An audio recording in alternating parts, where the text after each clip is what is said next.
En étant sauvés de l'élimination grâce à l'enveloppe noire la semaine dernière, NJ et Nathalie ont dû poursuivre leur aventure Pékin Express avec Étienne, leur handicap.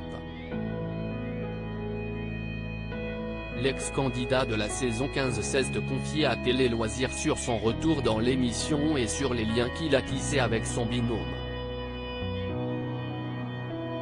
Lors du lancement de la 17e saison de Pékin Express le 16 février dernier sur M6, les téléspectateurs ont fait la connaissance de Nathalie et NJ, le binôme d'inconnus. Depuis le début de la course, elles ont toujours réussi à se qualifier pour l'étape suivante. Mais la semaine dernière, en arrivant en dernière position de l'étape, elles se sont retrouvées en duel final face à Paloma et Jason. Et malheureusement, NJ n'a pas réussi à prendre le dessus sur son adversaire. Mais l'étape était non éliminatoire et le binôme a pu continuer l'aventure avec un handicap de taille en la personne d'Étienne, ancien candidat de la saison 15. Pour Télé Loisirs, il cesse de confier sur son retour dans l'émission, livrant au passage les rapports qu'il a entretenus avec NJ et Nathalie sur le tournage.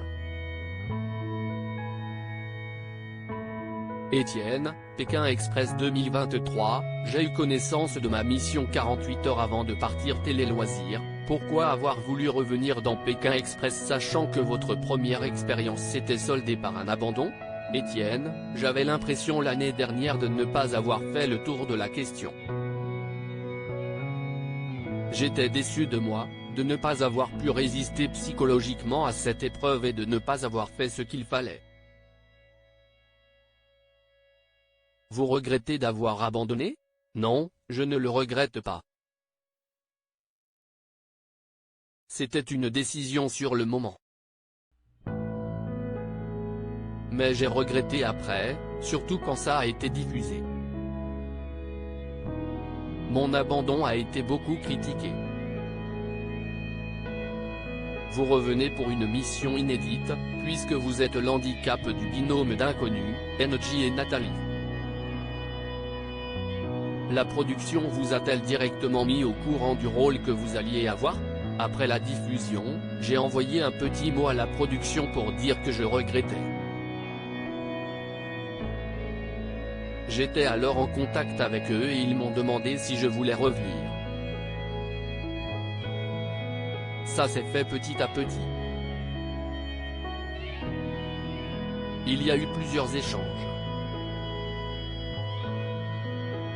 Pour moi, c'était beaucoup plus confortable psychologiquement de revenir sans être dans l'élimination. Ce qui est désagréable, c'est que je m'investis énormément dans ce jeu, même si ça ne se voit pas forcément à l'écran et après vous êtes éliminé au bout d'un jour ou deux, c'est assez traumatisant. Je ne voulais rien savoir sur ma mission. Je l'ai su 48 heures avant. Comment vous êtes-vous senti dans ce rôle? J'ai fait la course comme si ça avait été pour moi, et peu importe avec quel binôme je me retrouvais. Ça a été le binôme d'inconnus, c'était le fruit du hasard. Il y avait deux personnalités différentes. Je me suis adapté à elles. J'étais angoissé pour Nathalie et NJ. Vous étiez dans quel état d'esprit? J'étais dans l'état d'esprit d'arriver le premier. Je voulais jouer, faire du mieux possible, mais ce n'était pas la même pression que l'année dernière.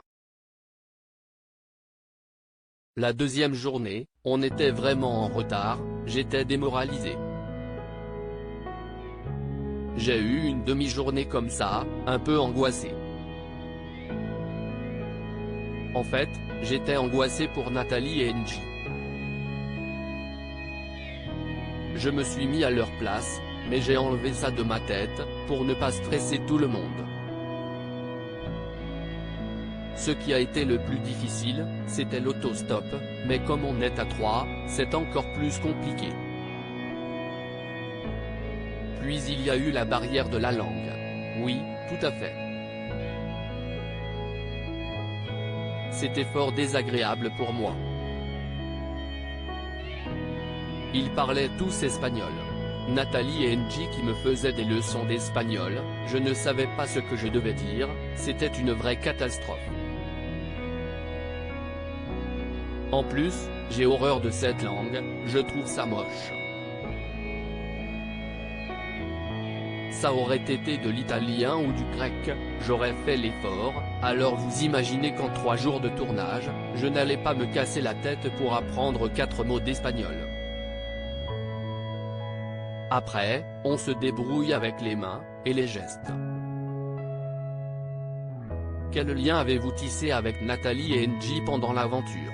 On était dans la compétition, donc ça s'est fait naturellement. Nathalie parle beaucoup, donc discuter avec elle, c'était facile.